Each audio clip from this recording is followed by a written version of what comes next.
УСАИД ќе ја зајакнува свеста на земјоделците и советниците на Агенцијата за поттикнување на развојот на земјоделството за негативното влијание на климатските промени врз ерозијата на почвата и ќе ги учи како да ги намалат негативните ефекти преку подобрување на структурата на почвата, зголемување на влагата и хранливите материи во почвата.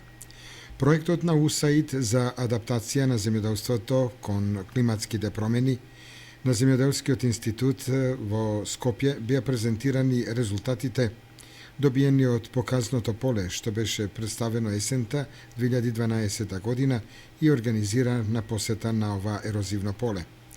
Тимот на проектот заедно со професорот доктор Душко Мокаетов од Земјоделскиот институт ги адресираа проблемите со ерозија на почвата како резултат на негативното влијание од климатските промени и представија мерки за справување со ерозијата во земјоделството, начин на обработка на почвата, подолжина на наклонот и попречно и употреба на така наречените покровни култури, кои ја спречуваат ерозијата и го зголемуваат нивото на хранливите материи во почвата.